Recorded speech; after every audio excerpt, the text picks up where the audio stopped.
Hi, everybody. Judy Seeger here. Welcome back to the Women's Longevity Summit. So happy to have you here. We are on day 2, and we have the rock and roll star of menopause, of anything hormonal.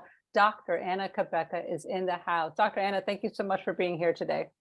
Well, it is wonderful to be here with you, Judy, and everyone who's interested in this topic. So I'm honored. Thank you. Yeah, I mean, Dr. Anna and I go way back. We've been doing summits and seeing each other for many, many years. I have a great deal of respect for her and her knowledge because she has put in the work.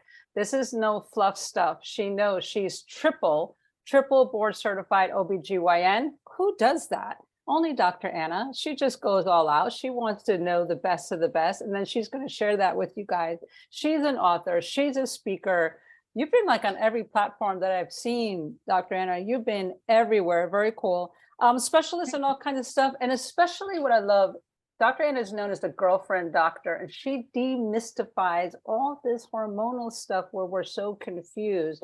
And that's where she's really good. And so she's going to get into all the stuff about what do we need to know about hormones as we're aging. And we're going to really go in deep dive on that. So first off, Dr. Anna, let's go for it. How do you know if hormones really are an issue in our health as we're aging? Because there's so many things that suddenly pop up when we're in our 40s, 50s, 60s, and we're like, what is that? I never had that problem before. So is there a way to kind of check first to see, is this a hormonal issue? Like, is there something that they need to look at first?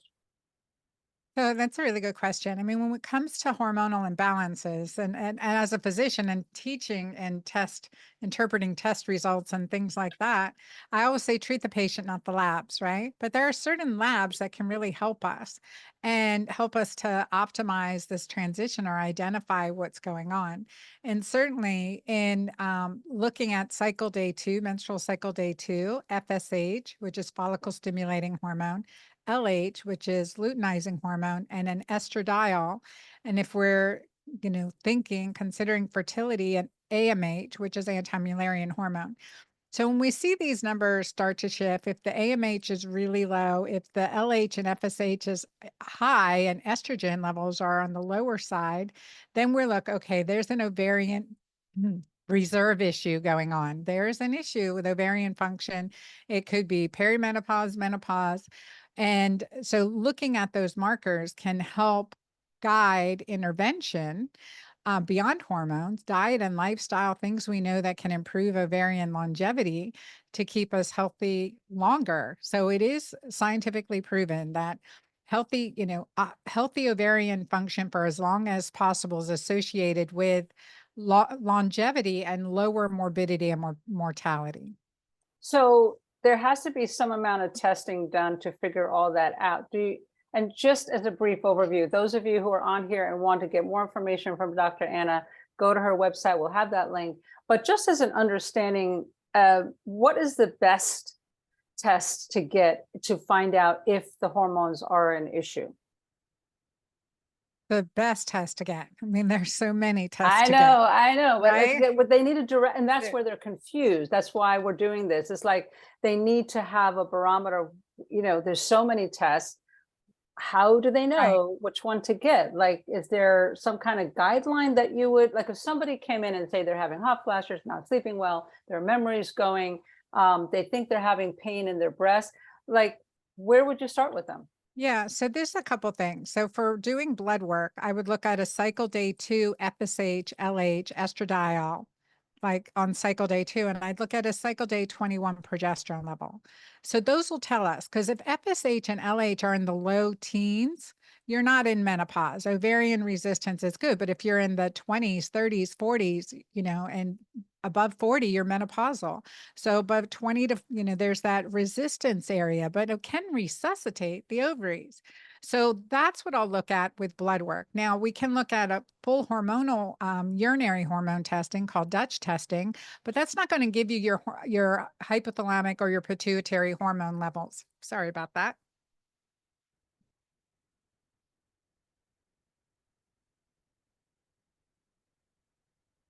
Go ahead. Yeah. So when we're looking at hormonal levels, you want to look at hypothalamic and pituitary levels. So also looking at full thyroid panels, because those can contribute to hormonal imbalances as well. But when it comes to, you know, testing, not guessing, there are a few things that I have clients do on a regular basis. And one of the things that I tell them for longevity, for optimizing your health, there are four key blood markers that I like to look at for clients, and I like them to follow for themselves. It's even more important than the hormonal values. Now, the ones I told you to look at ovarian function and reserve, that's really important to be able to assess ovarian function and perimenopause status. So that's key. But for longevity, the key markers for less than $100, you can order these four key tests. And I like my clients to follow these markers over time, like, and know their numbers, like they know their shoe size, their dress size, right? So knowing these numbers is critical. So the first one, I can go into them if you want, Judy. I do. Yeah, go ahead. So the first one is looking at vitamin D 25 hydroxy level. Right. So looking at vitamin D level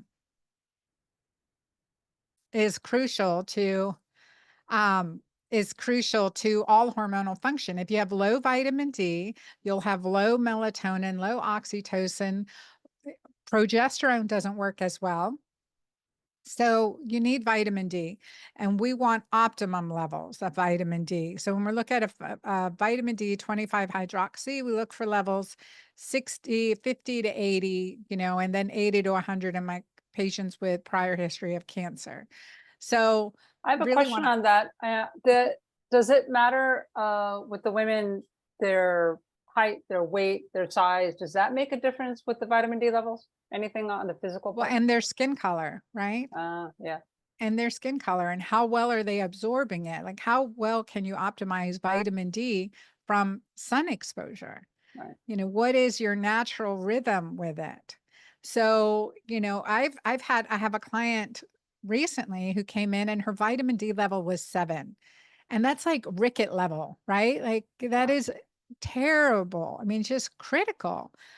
And, you've got to nothing hacks mother nature better than, like you can't beat mother nature. So as much as possible, hacking mother nature, getting in, getting natural light into your eyes. Don't put sunscreen on for at least 20 to 30 minutes of peak sun exposure, but like allow your body to do what it needs to do. And don't soap, like the work of Hayfleck showed that if you soap after sun exposure, you're losing the essential oils and you decrease the absorption and production of vitamin D. So there are little things to optimize what nature has given us that works better than anything I can give in a pill. But if I have to, and this client, I gave 300,000 IUs injected a vitamin D3 to get her To bring her level up. up as Yeah. quickly as possible because, I mean, that's a Makes a fracture is difference in their waiting to happen, emotions. Yeah, no, for sure. cancer, Yeah. emotion, depressions. Yeah, all I of notice that, when low when vitamin my D. vitamin D is low, I get a little bit on the downside. I'm like, what? Am I not absorbing or what's going on? So that was vitamin D. And then what were the other ones for the blood markers? So the second is hemoglobin A1C. So hemoglobin A1C is an excellent marker, and we want it as close to 5.0 as possible. So definitely below 5.3. Scientists have shown that the every point above 5.3, your risk for Alzheimer's and dementia increases exponentially. So we think about brain health, Alzheimer's as type 3 diabetes. We want to optimize our hemoglobin A1C. We want to become more insulin sensitive. Naturally, as we age, we become more insulin resistant and cortisol increases.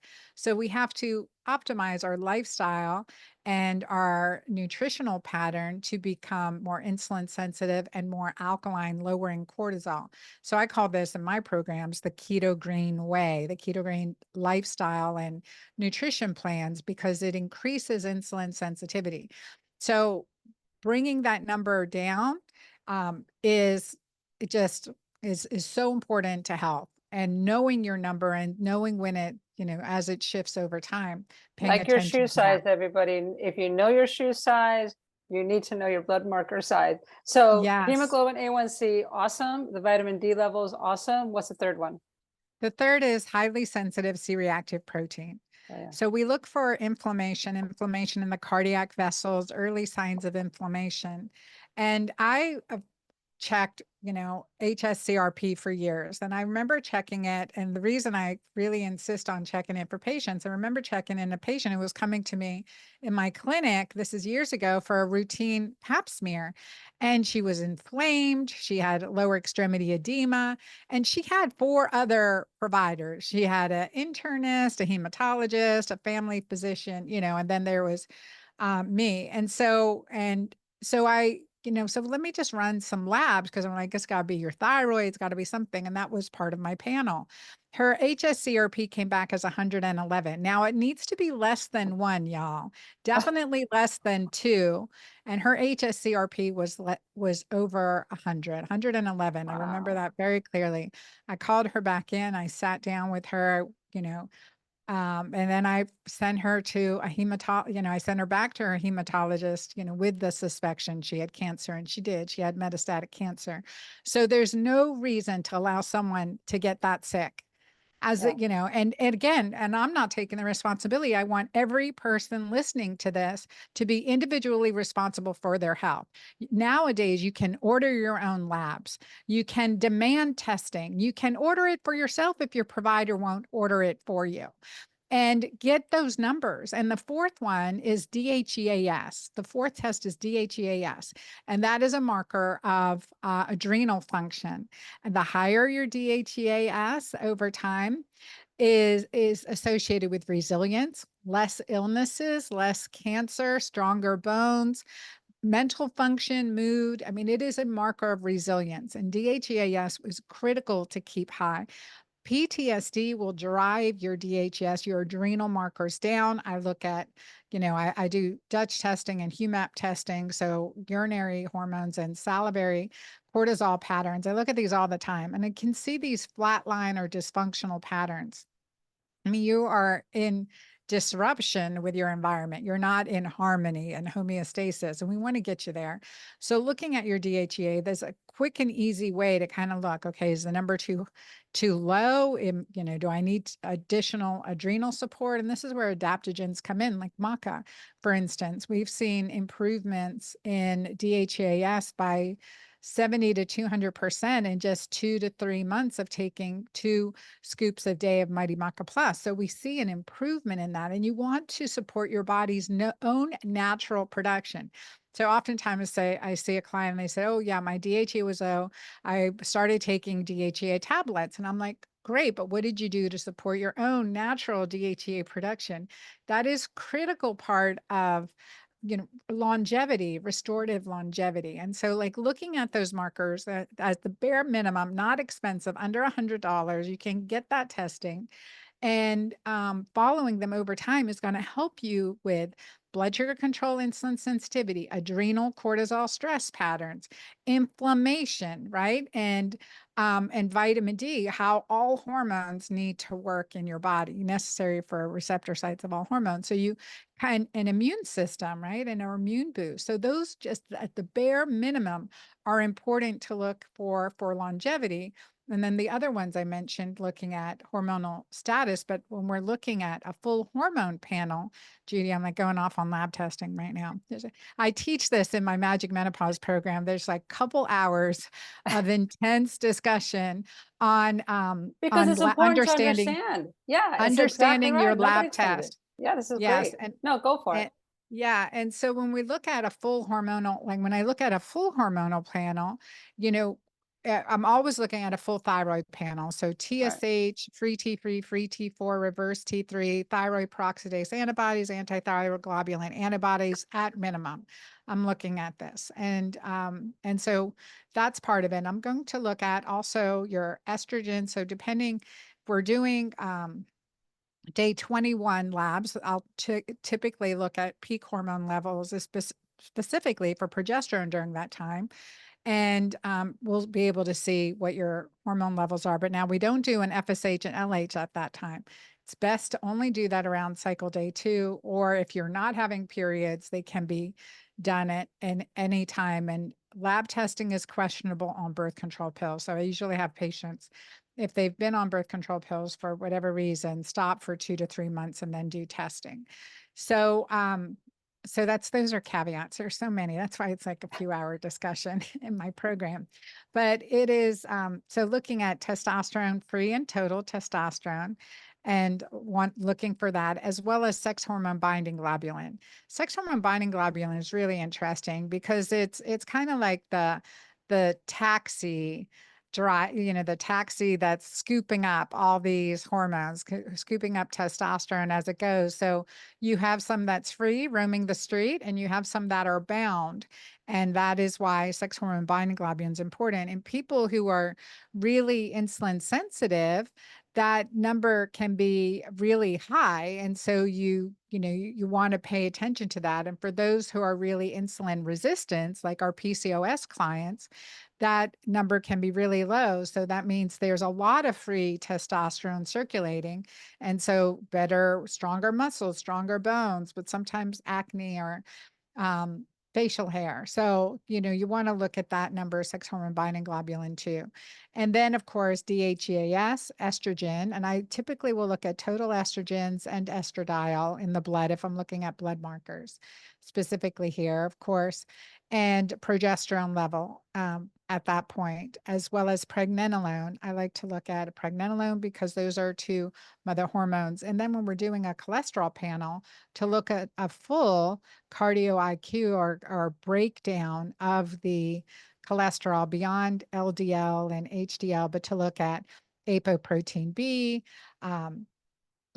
LP little a. So these, and also the pattern, is it pattern A or pattern B? Cholesterol, is it large and fluffy, relatively safe, pattern A? I don't care if your number is your LDL is 150 at that point. Is it, but as long as the other markers are good. Or is it pattern B, small, dense, and depositing on your vessels, contributing to hardened arteries? And what else is going on there? We want to optimize. We want to optimize those numbers. So looking, and cholesterol, all our hormones are derived from cholesterol. So knowing that we can optimize, change the consistency and the composition of cholesterol in our body so that it's healthy and serving us versus working against us is empowering to patients too. And if you consider, one of the, the number one killer in women is heart disease post-menopause. So you want to address those issues. It's real. So I hope everybody puts this on pause and takes lots of notes, because I know I sure did. You brought up a few things that I didn't even know. What about how often, so a woman is in menopause and they have gotten the test done. How often do you recommend women keep tabs on their blood markers or testing and whatnot? So how often? Again, it really depends. So, two patients can come into my clinic here in Dallas with the same complaints and go out with two entirely different protocols.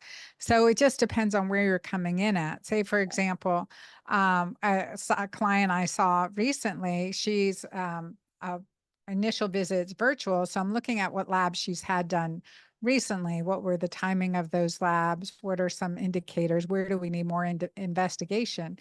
And if there's an abnormal there, I'm not going to wait. I want her to do a follow-up testing right away. And I'm going to look at, some areas I'll go more in depth in.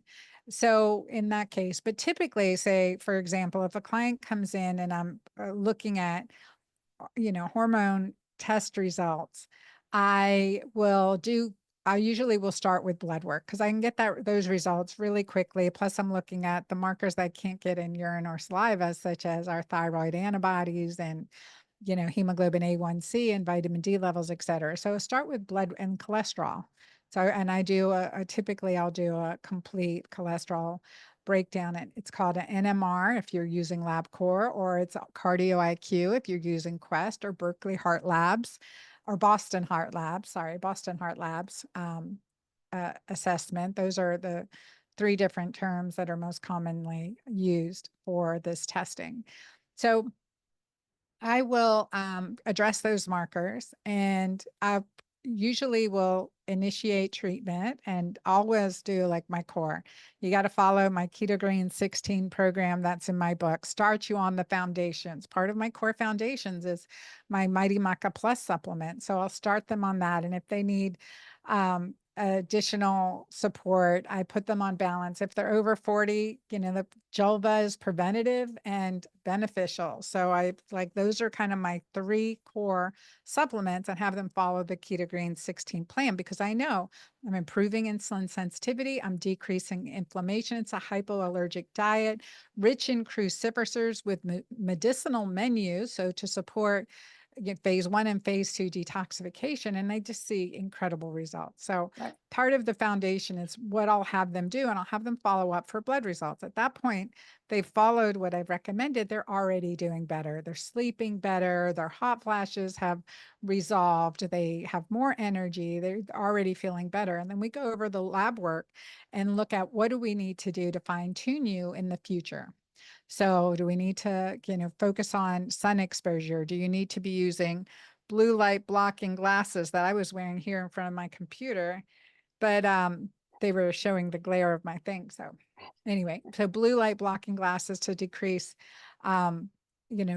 decrease interruption in our circadian cycle. And when we do that, that can change our hormones tremendously, just following resetting our circadian rhythm. So we talk about things like that. Where do we need to optimize? Is it, do I need to support insulin sensitivity even more? So do I need additional supplements that we need to add on? Or, And how that pretty is, much segues into the next part, Anna, because, well, first off, I just want to let everybody know you have created your own formulas and the quality, the integrity, the results that people get. I mean, I watch you I stalk you all the time on all the social media, and you're telling women to take it, and then they comment and say, I feel so much better. Oh my gosh, this is so good, right? So that means it's quality stuff, quality ingredients, things that really make a difference in their health. So we'll have the link below for Dr. Anna's website. So if you guys want to take a look at that, take a look at her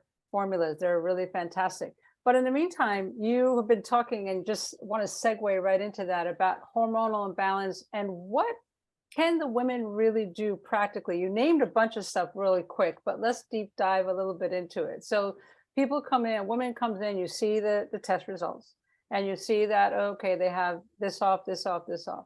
So you put together a bunch of things that will help. So let's deep dive into what you found have been really effective to help them. Anything from hot flashes to all the different things that go on, night sweats and the depression, anxiety, all that kind of stuff. What are some of the things that you use now? yeah, and it can be a long list, but I want to keep it really basic and Right. simple because these are key things that made a difference in my life. When I was going through I went through early menopause at 39, reversed it, had my daughter at 41.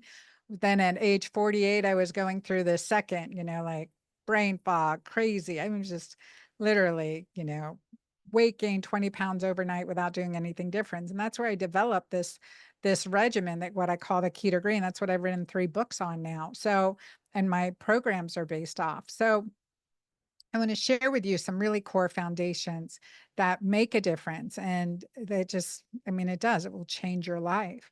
And to say that finally at age 56, I was through menopause. So I resuscitated my ovaries each time and was able to hopefully improve longevity and quality of life. Hey, at 58 this year, I'm going to walk the Camino de Santiago. Oh, So, yay. doing these things, these challenges for yourself. But at 30, when I was 39 and over 240 pounds and pre-diabetic, if I didn't change the trajectory, I'd be at a very different place right now if I would even be here. So it's important for everyone, listen, no matter where you're starting, these principles apply. These principles make a difference and they will improve your quality of life. So the first thing is always going to be a good night's sleep. Like, what can you do to get a good night's sleep? And it starts with a good morning ritual. I go through this. We have a whole module in this in my Magic Menopause program. But in basic, like if you're pushing caffeine throughout the day, If you're having alcohol to wind down, your sleep's going to be disrupted. So, but focusing on a good night's sleep. So, magnesium, melatonin, progesterone is the best sleep aid. My balance cream has progesterone and pregnenolone, really can help the nervous system. And an oral progesterone prescribed by your doctor can really help you get a good night's sleep. So, focusing on sleep is really important. And if you're like many times, in menopause, postmenopause, you may be waking up in the middle of the night to urinate. That's causing disruption in sleep. So restricting fluids beforehand can make a big difference. And so, you want to change the factors that are disrupting your sleep so that you can really focus on optimizing sleep. And certainly supplements, like I said, magnesium, melatonin, using adrenal adaptogens like Mighty Maca Plus in the daytime can all set you up and support you, but also sunset. Seeing sunsets and blocking blue light exposure in the evening, getting the room cold and dark, that's all going to address your sleep. And then eating nothing. So from dinner to breakfast, having that intermittent fasting interval of at least 13 to 16 hours, that helps create insulin sensitivity. And research has shown that women with a history of breast cancer, if they had at least 12 and a half hours between dinner and breakfast, they had a significantly reduced recurrent risk of breast cancer. That research was published in the Journal of the American Medical Association in July of 2016. And so it's important, like that should be front page news. So we should be fasting at least 13 to 16 hours between dinner and breakfast. Earlier dinner is preferred to later breakfast. Our clock genes are functioning between really 6 a.m. to 10 a.m. So if we're waiting, and like for metabolism, so if we're, as women especially, more sensitive, if we're waiting till 12, 2 o'clock, or later, we're not taking advantage of our clock genes for metabolism. And so what happens is we'll secrete more insulin the later in the day that we eat. So it potential to become more insulin resistant as a And I have result a of that. quick question on that because the Yeah, guys are saying one thing, and of course, their metabolism and their physique is completely hormones are different than different ours. Yeah, completely. So, what completely. are you finding overall is a good window for Yeah, women, especially because I know I've played with it as well. And I've yeah. learned if I stop at 3 o'clock, I feel great. I sleep better, I feel good, and I wake up then and I have my breakfast. But that's for me, right? Overall, I'm just asking, what do you find for women would be a good start as far as having that window? That window, yeah, definitely. And I'll share with you, we always have to remember men have 10 times as much testosterone. Yeah. They are anabolic in nature. In Right. other words, they're continuing to preserve their bone and muscle. Osteoporosis is predominantly a disease of women until men Yeah. are in their 80s. So we want to prevent that, right? But so catabolic state from extended fasting is a reality for women. Again, men have 10 times as much testosterone to protect them. So women cannot eat like men or pattern themselves. So I mean, it's really important to understand. And then what I found is that you really need to break fast by 10 a.m. And especially for those of us who are uric acid formers. So like say from 7 p.m. to 10 a.m. is a great fasting window. And if you're going for the shorter time, like 13 hours, so 7 p.m. to 8 a.m., but ideally finishing dinner by 6 or 7 p.m. is ideal metabolically with you have exceptions of feast days, et cetera. I'm all for my feast days. So you have those exceptions, but in general, keeping that window and breaking fast by 10 a.m., depending on your, again, depending on your lifestyle. If you're up at 3 a.m. to work at 5 a.m. or whatever, versus, up at 7 a.m. So you want to kind of work with your physiology and make sure you're optimizing quality sleep, that you're getting quality sleep and that you're breaking fast. And first thing when you wake up, hydrate. I typically hydrate. I have water next to my bed and I'll drink my water first thing in the morning, and then I'll have a shot of Mighty Maca with water and maybe a squirt of lemon or not, and just chug that down because I want to support detoxification as soon as possible after I wake up. So that works the best for me. I've done it many different ways.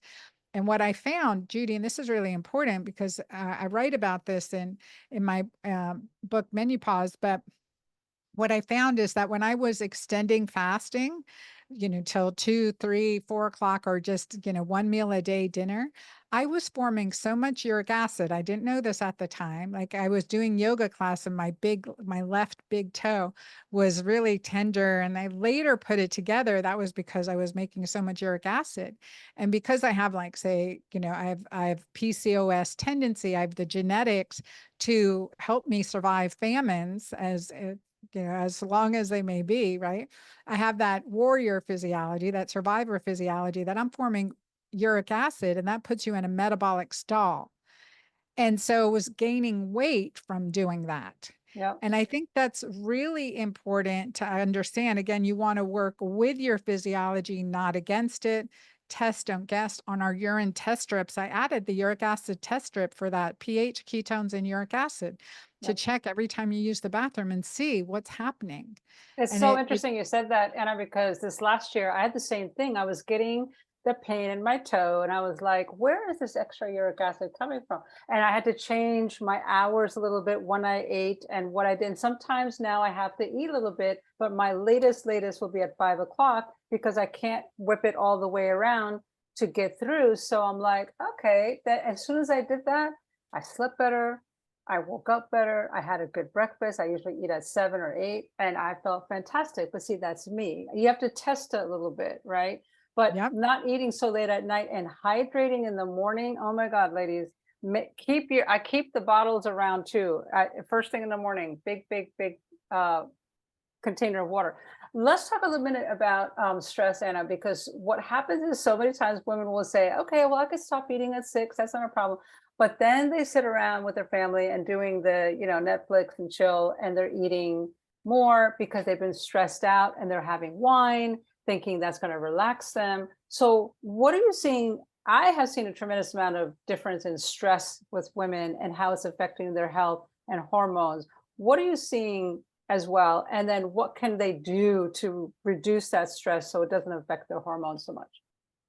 So, I write about this in my book, The Hormone Fix, which is mandatory reading for all my patients. And, I highly recommend either listen to the audiobook or read it, but The Hormone Fix, and it takes more than hormones to fix our hormones, right? Yeah. And it's really important to understand. And because my own trauma from losing my son tragically and putting me into early menopause, understanding the effect of not just acute stress, but chronic stress, daily stress, and post traumatic stress, how that can work on your body, creates a war, cortisol, and cortisol increases immediately. But over time, that excessive cortisol, essentially eats away at your membranes, creates leaky membranes, whether they be leaky gut, leaky brain, leaky cardiovascular, but it also is suppressing oxytocin. And then your paraventricular nucleus in the brain will say, okay, cortisol, you're frying me out. And you see these low cortisol patterns. I'm giving a class tonight reviewing the Dutch test for some clients. And I'm just looking at these low or dysfunctional cortisol patterns. Like, no wonder you don't feel good. Then, there's certain basics that we have to do to fix that. And I know from experience, not just patients, from my own flatlined cortisol level. And so when cortisol is low, oxytocin is low at the same time. So when cortisol goes up, oxytocin goes down. When cortisol is up for a long time, it's suppressed. So now you're in this dangerous physiologic state where cortisol is low and oxytocin is low. And that feels like depression. It feels like burnout. It feels like, I know I love my family or my husband and I don't feel love for them.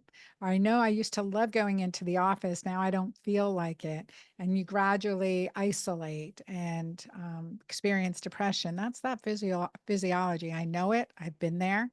You're right. I mean, there's not one easy way. I've written books on this and created programs to help you, to really address the underlying issues, what I needed to do, what I need to help my patients do to overcome this. But stress is a huge factor. Yes, I believe it can cause cancer, right? It can cause inflammation. It disrupts our entire circadian pattern. And so there's many factors, but I know even in the worst stress, we can overcome it. We can overcome it in so many ways, but by really empowering oxytocin. And for me, that's the power of love. That's the power of presence. That's the power of God and faith in my life. That's the power of serving and giving and helping others. Why I showed up for you today. It's part of that, right? It's that part of that, okay, paying it forward. I don't want anyone to suffer like I suffered. Yeah. And it's not necessary. And we have the power within us, despite the circumstances we're in. I guarantee you, I know some of these worst circumstances. Yeah. So being able to shift your physiology out of that is really powerful. And I've been to some of the most war-torn areas in the world, and I learned from amazing survivors. Yeah. There's so much we could talk about with that, but you go into that more with your programs. You have so many there. We'll share that with everybody at the end. But let's talk about your absolute all-time favorite, oxytocin. You touched on it already. Why is that a big deal with hormone? And what's the deal that we need to take care of our oxytocin levels? Anna, talk to us. So yeah, when I kind of like as I figured this out and I figured out my own hormonal hierarchy and the empowerment, like as I addressed all the hormones in our body and as a OB-GYN, I mean, I studied our reproductive hormones, but mainly estrogen, progesterone, DHEA, testosterone. So I studied these hormones, but really then I recognized like all these hormones work like all the students in a university setting. So every student has its own purpose, function, drive. It interacts with the other students, some more than other. And that kind of represents the reproductive hormones.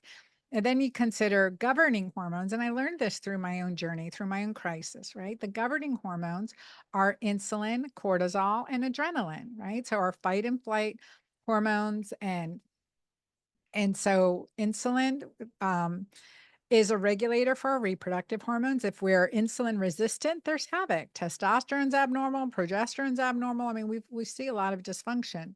And if cortisol is too high or too low, consistently, regularly, that's affecting our physiology. So regulating those, and of course, cortisol is going to affect progesterone. It's going to affect DHEA. It's going to affect so our adrenal function and response is going to affect our thyroid. So it starts to interact. But these hormones are like the professors of a university. When you have a good professor, people listen, they pay attention, they learn, right? And evolve from that. But if you have a professor that like comes in hungover, maybe high, turns out the lights and say, hey, watch this movie and snoozes in the back. I mean, there's disruption among the hormonal body, let's say. And then you have the dean of the university or the president of the university. And good leadership leads to good